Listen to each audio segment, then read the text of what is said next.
ડીડીભાઈ સોલંકી વાત કરો? હા બોલું છું. કોણ બોલો? રમેશભાઈ ભાણજીભાઈ સારણિયા, ગામ સાંખડાસર નંબર 1. કેવું ગામ? સાંખડાસર નંબર 1 તળાજાની બાજુમાં.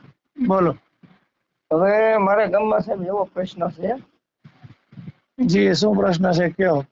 કે ક્ષત્રિય સમાજ અને બ્રાહ્મણ સમાજે ત્યારે મારા પપ્પાની 2014-4-2021 મેં દફન વિધિ કરી હતી. દફન વિધિ કરીને 4 થી 5 મહિના થયા ને, એટલે એ લોકો ગામજન તે 2 થી લાશ બહાર કાઢી નાખવામાં આવી હતી. લાશ બહાર કાઢ્યા પછી એટલે મેં તળાજાની પોલીસને ફરિયાદ કરી હતી.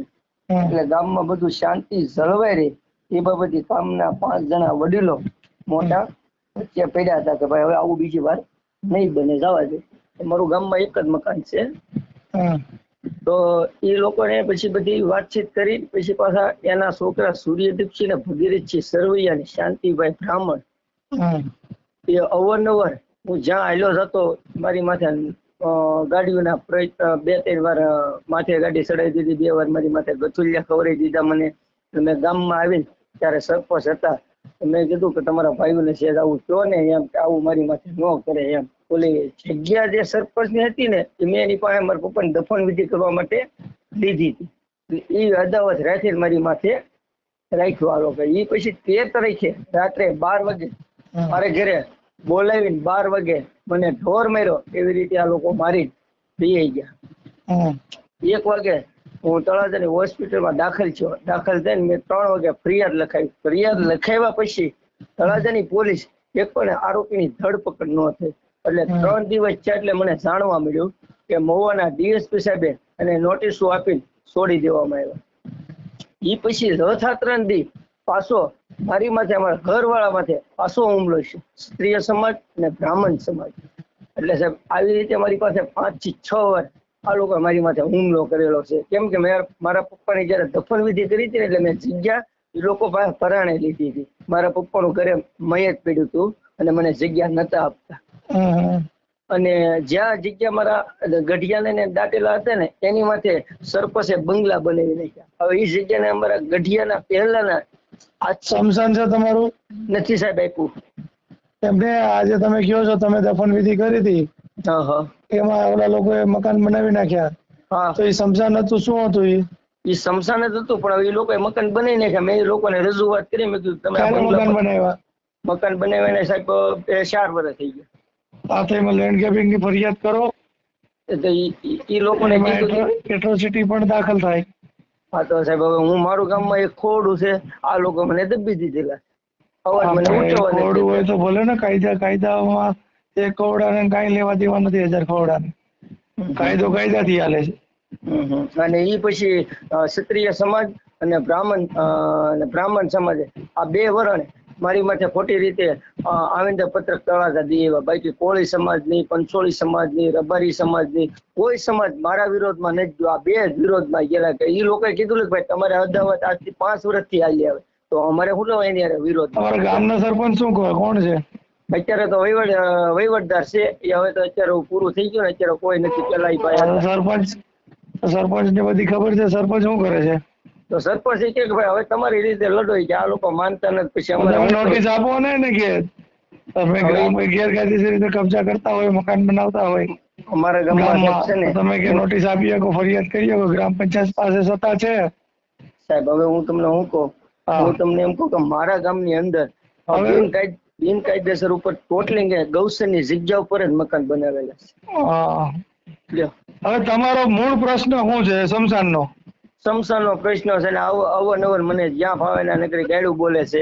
અને મેં તળાજા પોલીસને ફરિયાદ કરી દીધો, એની કઈ ધરપકડ ન હતી. હવે સાહેબ મારે દાખલ થઈ? હા, બધું થયેલું છે સાહેબ. ધરપકડ નથી? ધરપકડ નથી. મહુવાના ડીએસપી સાહેબ એને લોકોને બોલાવી નોટિસો આપી છોડી દેવામાં આવ્યું. એ તો એમાં એવું હોય, કાયદો નો થોડો ગમણે છે ને, અમુક લોકોને ટેબલ જામીન આપી દે છે.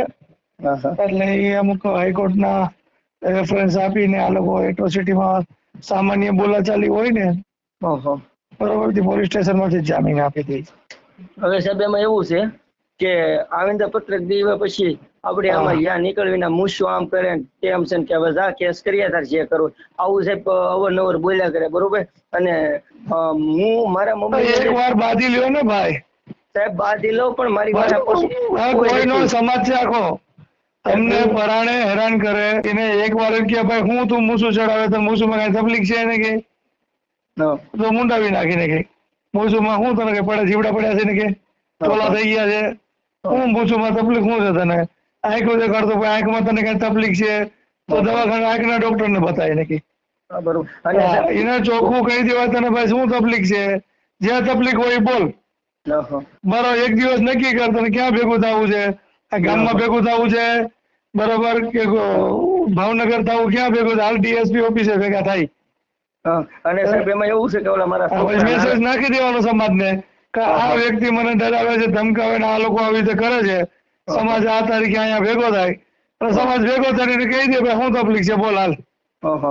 અને સાહેબ એમાં એવો પ્રશ્ન છે કે છોકરા આપણા મંદિરોમાં જતા હોય ને તો ક્ષત્રિય સમાજ અને બ્રાહ્મણ સમાજ ત્યારે છોકરાના મંદિરેથી ઉતારી નાખવામાં આવે પછી ફરિયાદ કરાય ને ભાઈ ઉતારી નાખવા ગુનો છે એટ્રોસિટીમાં. પણ સાહેબ આપણે ફરિયાદ કરવા જઈએ તો પોલીસ એને ફોન કરીને કહે છે કે ભાઈ ફલાણા વ્યક્તિ અહીંયા આવી રીતે આવ્યા છે તે લોકો દબાવી દેશે સાહેબ. મેં દબાવી જાય ને ફોન કરાય ને ફરિયાદ નો લે ફોન કરે કોક ના કહેવાને ભૂકંપ દબાવી જાય અને આ લોકો ફરિયાદ લે જ ભૂકંપ નો ફરિયાદ લે તમારી. હવે આવું થાય કે તમારી પાસે કોઈ પુરાવા હોય વિડીયો હોય તમે ભલે 2 મહિના જૂની વાત હોય તો અત્યારે તમે ફરિયાદ કરી શકો અને મંદિરમાં તમારે ડાબલા હું ડાટ્યો ત્યાં જાવ તમારે ત્યાં ઘંટા વગેરે શું કરવું? ના ના તો તમારે ભણવાનું છે સ્કૂલ મોકલવાના છોકરા મંદિરમાં નથી મોકલવાના. ના ના આ તો છોકરા નથી મંદિરમાંથી હાલે કે નહીં સાહેબ. હા પણ ફરિયાદ કરી નાખાય ને પુરાવો લઈ લેવાય મંદિરમાં સીસીટીવી કેમેરા હોય તો ઠીક છે. આપણી પાસે આવા ફોટોગ્રાફ પુરાવા જયારે બનાવ બન્યો તરત પોલીસને બોલાવાય કે પોલીસ સ્ટેશન પહોંચી જવાનું ફરિયાદ દાખલ કરાય મેસેજ વાયરલ કરી નાખે કે આવો બનાવ ગામમાં બન્યો છે એટલે આજુબાજુ ગામના લોકો ત્યાં પહોંચી જાય આગેવાનો હોય. બરાબર. આ તો પહેલી વાર તમારા ગામનું ભાઈ સાંભળવા મળ્યું તળાજાના આગેવાન કોઈ આવતા નથી તમે વાત કરી છે કોઈને? બધાને સાહેબ અત્યારની તારીખની અંદર ભાઈ બે વાત આમાં કેવું હોય પહેલી વસ્તુ એવી છે કે કોઈ પણ બનાવ બને એમાં સમાજ મદદ કરે છે સમાજના આગેવાનો કરે છે બરોબર. એ આવે છે ફરિયાદ દાખલ કરાવે હવે અમુક બાબતમાં નથી આવતા એના કારણ છે બરોબર. પેલું કારણ કોઈ માથાભારે એવો હોય બરોબર તો કદાચ ન આવે. બીજું કારણ એ છે બરોબર કે તમે સમાધાન કરવાના ટેવાયેલા હોય બરોબર પેલા ફરિયાદ કરો સમાજને ભેગા કરો બરોબર આગેવાનને પછી આંખે કરીને તમે સાના મને સમાધાન કરી લ્યો મારા ગામમાં રહેવું છે મારે આ છે તે છે રોડ પર હાલવું છે એવા બધા જે કઈ ડરના માહોલ હોય તમારા એટલે ઈ તમે વાત કરો સમાધાન કરી લ્યો એટલે આગેવાનને તો વ્યક્તિગત દુશ્મની કરવાની બરોબર એને નીચું ઘાલવાનું થાય એટલે ઈ તમારા પછી નો આવે. હા એટલે તમે આવા કઈ ખેલ કર્યા હોય અગાઉ સમાધાન કરી લીધા હોય. તળાજાના આગેવાનનો કોઈને ફોન કરું તમારી હિસ્ટ્રી જાણું? અરે સાહેબ જાણી લ્યો 10 વાર. હા પછી આમાં મને ઘણી વાર થાય જોઈએ કે હમણાં જ એક ભાઈ આયર હતા એક ગામ બનાસકાંઠા બાજુના એનો ફોન આવ્યો મારા હગા ભાઈઓ મને મારા છે નામ છે તેમ છે યુટ્યુબમાં વિડીયો ચડાવ્યો પછી એક બીજા ભાઈનો ફોન આવ્યો એ કે ભાઈનો હગો માજીયા ભાઈ છે સરપંચ છે એ લોકો સમાધાન કરી લીધું તો શું કરવાનું કયો? હું મારું ખોડું એક છે હું તમને ચોખ્ખું કહું. અરે એક હોય તો ભડાકે થઈ જાય હળગાઈ નાખે છે એક હોય તો શું છે તમે સિટીમાં રહેવા આવ્યા જાઓ નો તમને ગામમાં ભાવતું હોય ભાઈ તો પછી તળાજા વ્યા જાઓ તળાજા નો ભાવ તો તમે ભાવનગર વ્યા જાઓ રાજકોટ જાઓ અમદાવાદ જાઓ વિદેશ જાઓ જ્યાં ધંધો મળે પૈસા મળે. બાબા સાહેબે કીધું કે ભાઈ ગામડાઓ જાતિવાદના કારખાના છે ગામડા મૂકી શહેરમાં વસવાટ કરો શહેર મૂકી વિદેશ જાઓ જ્યાં આપણે ધંધો સારો મળતો હોય વ્યવસ્થા સારી મળતી હોય શિક્ષણ સારું મળતું હોય બરાબર અને બધી આપણે માન સન્માનથી જીવી શકતા હોય એ જગ્યાએ રહેવાય. આપણો સમાજની મોટી સંખ્યા હોય ત્યાં રહેવાય. હા બરોબર. આવા ડબા ચડેલી આખી જિંદગી હુકમ રહેવું જોઈએ?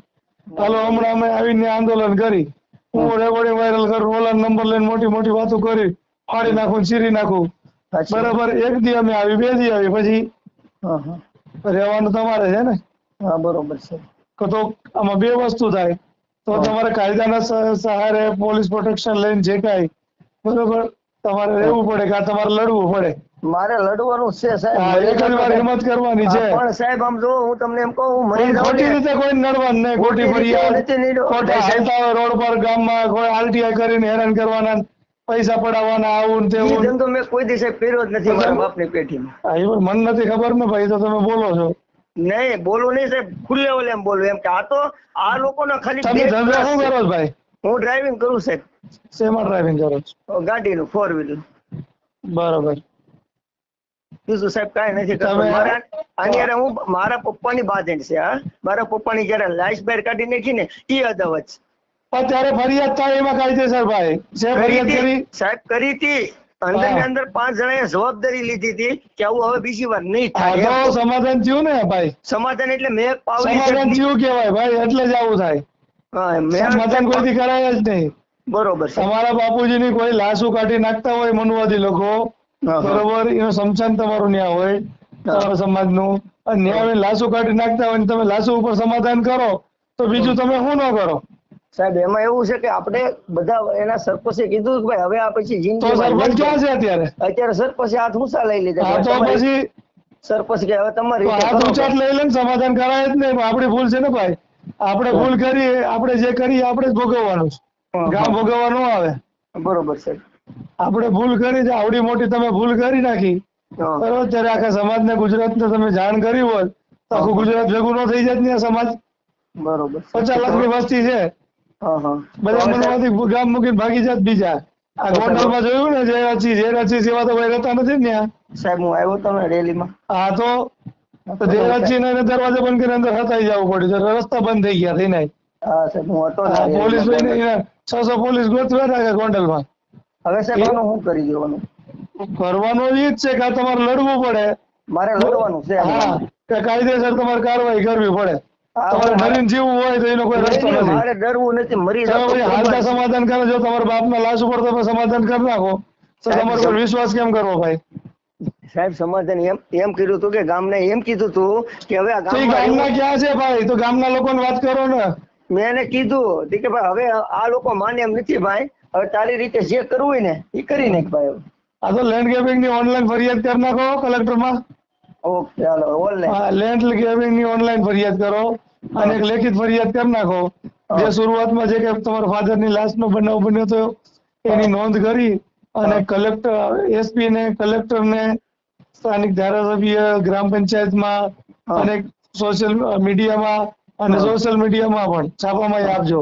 અને સોશિયલ મીડિયામાં એ પત્ર તમે આપો ને વાયરલ કરો. બરોબર સર. એટલે સમાજના લોકો તમને ફોન કરશે, બધું કરશે. તળાજા ભાવનગરના જે કઈ આગેવાન છે એ લોકોને હું વાત કરું છું, ઓકે મદદ કરે. ઓકે પણ લીગલી હાલજો ને, સમાધાન ન કરતા ભાઈ. સાહેબ સમાધાન ન થાય કોઈ જિંદગી ની અંદર.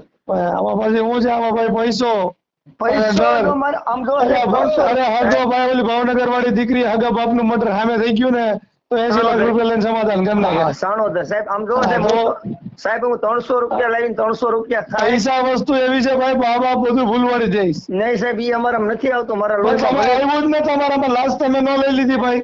સમાધાન કરી નાખ્યું. સમાધાન આમ કરી નાખ્યું એમ કે હવે બીજી વાર નહીં થાય એમ. આ તો થયું તો શું કર્યું? હાલો તો એ બધા ક્યાં છે? ગામમાં ભેગા કરો, હવે એને કહો બધા ભેગા કરી વિડીયો વાયરલ કરો. પાછળથી તમે ક્યાં હતા બધા? એને કે હા એ હમણાં બોલે કરું બધાને ભેગા. બધા ગ્રામ પંચાયત બધા ભેગા કરી વિડીયો બનાવીને મૂકો, સમાજ મને મદદ કરે. ઓકે આ લોકો ગામના લોકો બધા ફરી ગયા, મદદ કરતા નથી. હા તો કાંઈ વાંધો નહીં. સરપંચ નો નંબર મોકલો મને, વાત હાલો કરો. મોકલી દો સાહેબ.